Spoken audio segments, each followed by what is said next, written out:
പഴയ കോടതികളൊക്കെ ആയിരുന്നെങ്കിൽ എടുത്ത് ദൂരേക്ക് കളയേണ്ട കടലാസിൻ്റെ പേപ്പർ വില മാത്രമുള്ള ഒരപേക്ഷയ്ക്ക് കൽക്കട്ട ഹൈക്കോടതി ഉചിതമായ രീതിയിൽ ശക്തമായ വിധി പ്രസ്താവിച്ചു.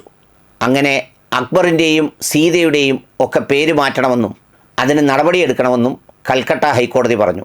കൂട്ടത്തിലൊരു ചോദ്യം ചോദിച്ചു, ദൈവങ്ങളുടെയൊക്കെ പേരാണോടാ മൃഗങ്ങൾക്കിടുന്നതെന്ന്. യഥാർത്ഥത്തിൽ ദൈവങ്ങളുടെ പേര് ഇന്നത്തെ മനുഷ്യൻ്റെ പ്രവൃത്തി നോക്കുമ്പോൾ അതിനേക്കാൾ നല്ലത് മൃഗങ്ങൾക്കാണ് ഇണങ്ങുന്നത് എന്ന് മാത്രവുമല്ല, അക്ബറിൻ്റെ പേരിടുന്നതിനോ അതിനെന്തെങ്കിലും പരാതികളോ മറുവശത്തുനിന്ന് ആരും പറഞ്ഞതുമില്ല. നിഷ്പക്ഷ നിലപാടിൽ കോടതികൾ വിധി പറയുന്ന ഇത്തരം മനോഹരമായ ആചാരങ്ങൾ കണ്ട് ചിരിച്ചുപോയി. അതിനെക്കുറിച്ചാണ് എനിക്ക് പറയാനുള്ളത്. കൽക്കട്ട ഹൈക്കോടതിയിൽ കഴിഞ്ഞ ദിവസം വിചിത്രമായ ഒരു അപേക്ഷയുമായി ചെന്നു. വിഷയം ഗൗരവമാണ്. അതായത് നമ്മുടെ അക്ബർ എന്ന് പറയുന്ന സിംഹവുമായി സീത എന്ന് പറയുന്ന ഒരു സിംഹിയെ താമസിപ്പിച്ചതിനെ ചോദ്യം ചെയ്തുകൊണ്ടാണ് ഹർജിയുമായി ചെന്നത്. പഴയ കാലത്തെ കോടതികളൊക്കെ ആണെങ്കിൽ ആ ഹർജിക്ക് പിഴയടപ്പിച്ച് അങ്ങ് വിടേണ്ടതാണ്. എന്നാൽ ഇന്നത്തെ സ്ഥിതി അതല്ല. ഇതൊക്കെ തന്നെയും വലിയ ഗൗരവമുള്ള സംഗതികളാണ്. ഇനി നാളെ ആരെങ്കിലും ഭാരതപ്പുഴ അറബിക്കടലിൽ ചേരുന്നത് തടയണം എന്ന് പറഞ്ഞൊരു ഹർജി കൊടുക്കാനുള്ള സാധ്യതയുണ്ട്. എന്ന് മാത്രവുമല്ല, നിസാമുദ്ദീൻ ഓടുന്ന പാളത്തിലൂടെ പരശുറാം ഓടിയതും വിഷയമാകാനുള്ള സാഹചര്യങ്ങളുണ്ട്. അതൊക്കെ തന്നെയും അപേക്ഷകളും പരാതികളുമായി ചെല്ലുമ്പോൾ അതൊക്കെ കേൾക്കാനും അതിൻ്റെ മെറിറ്റ് വ്യാഖ്യാനിക്കാനുമൊക്കെ ഇന്നത്തെ കാലത്ത് സാഹചര്യമുണ്ട് എന്നുള്ളതാണ് അതിൻ്റെ ഒരു കോമഡി. ഏതായാലും അക്ബറും സീതയുമാണ് വിഷയമായി കോടതിയിൽ ചെന്നത്. കോടതി സമയമെല്ലാം നീക്കിവെച്ച് വലിയ ഗൗരവമാമിതം ആ കേസ് പരിഗണിച്ചു.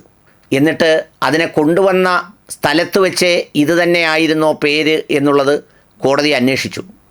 അതിൻ്റെ രേഖകൾ ഹാജരാക്കാൻ പറഞ്ഞു.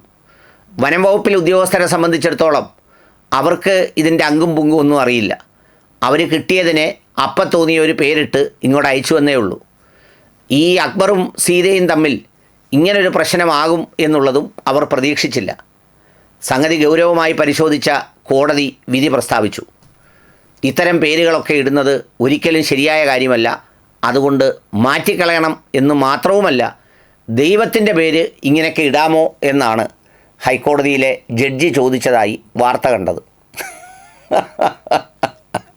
യഥാർത്ഥത്തിൽ വലിയ കുഴപ്പങ്ങളില്ലാത്ത മനുഷ്യർക്കാകെ ആർക്കും ആസൂത്രിതമായ വഞ്ചനയോ ചതിയോ അല്ലെങ്കിൽ മോശത്തരങ്ങളോ ഒന്നും ചെയ്യാത്ത ഇന്ന് ഈ ഭൂമിയിലുള്ളത് മൃഗങ്ങളാണ്.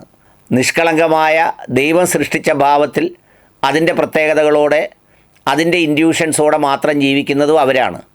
അവർക്ക് സ്വന്തം നിലയിൽ എന്തെങ്കിലും തരത്തിലുള്ള പദവികളിൽ നിന്ന് മത്സരിച്ച് ജയിച്ച് ഏതെങ്കിലും പദവികളിലെത്തി ആരെയെങ്കിലും ദ്രോഹിക്കാനോ കൊല്ലാനോ ഉള്ള അധികാരമില്ല. എവിടെ നിന്നെങ്കിലും കൈക്കൂലി വാങ്ങാനുള്ള അധികാരമില്ല. ആരുടെയും ഒരു വകയും മോഷ്ടിച്ചു കൊണ്ടുപോയി സമ്പാദിച്ച് അനന്തര തലമുറയ്ക്ക് വേണ്ടി സൂക്ഷിക്കുന്ന ഭാവങ്ങളും മൃഗങ്ങളിലില്ല. അപ്പോൾ അതുകൊണ്ട് തന്നെ ദൈവികത ഇന്ന് കൂടുതൽ കാണുന്നത് മൃഗങ്ങളിലാണ്. അതുകൊണ്ട് തന്നെ പേര് അങ്ങനെ ഇടേണ്ടതുമാണ്. ഏതായാലും അങ്ങനെ ഇടാൻ പാടില്ലെന്നാണ് കൽക്കട്ട ഹൈക്കോടതി പറഞ്ഞത്. പിന്നെ ദൈവങ്ങളുടെ കാര്യം പറയുമ്പോൾ ഈ അക്ബർ ദൈവമാണെന്നുള്ള അവകാശവാദം ആ പേര് സൂചിപ്പിക്കുന്ന മതവിശ്വാസവുമായി ബന്ധപ്പെട്ട് ആരും പറഞ്ഞിട്ടില്ല. അദ്ദേഹം ഇവിടെ ഭരിച്ചിരുന്ന ഒരു മുഗൾ രാജാവാണ്. പിന്നെ അതിനുശേഷം ഒരുപാട് മനുഷ്യർക്ക് ആ പേരുണ്ട്. കള്ളനും കൊള്ളക്കാർക്കും അല്ലാത്തവർക്കും ഒക്കെയും പേരുണ്ട്. സീത എന്ന് പറയുന്നത് രാമായണത്തിലെ വാൽമീകിയുടെ ഒരു സമ്പൂജ്യ ഗുണങ്ങളുള്ള ഒരു സ്ത്രീരത്നമാണ്. എന്തായാലും ഇപ്പോൾ പേര് മാറ്റണം എന്നുള്ളതാണ് നിർദ്ദേശം കൊടുത്തിരിക്കുന്നത്. നന്നായി കഴിയുമെങ്കിൽ ആ ഹർജിക്കാരുടെ പേര് ഈ രണ്ട് മൃഗങ്ങൾക്കും ഇട്ട് ഈ പ്രശ്നം പരിഹരിക്കണമെന്നുള്ളതാണ് എൻ്റെ ഒരു ഇത്. എന്താണെന്ന് വെച്ചാൽ ചരിത്രത്തിൽ അങ്ങനെ ഓർത്ത് കിടക്കട്ടെ. ഈ വന്ന ആളുകളുടെ പേരുകളിട്ട് ഈ രണ്ട് മൃഗങ്ങൾക്കും ഒരു സ്ഥാനം കൊടുക്കുകയും എന്ന് മാത്രവുമല്ല, അവർക്കും ഈ പറയുന്ന മൃഗങ്ങളുടെ പേരിടുമ്പോഴുണ്ടാകുന്ന ഒരു ആവേശം, ആ യോഗ്യത, അതിനുള്ള തുല്യത അവിടെയും ഇരിക്കട്ടെ എന്നാണ് എൻ്റെ ഒരു അഭിപ്രായം.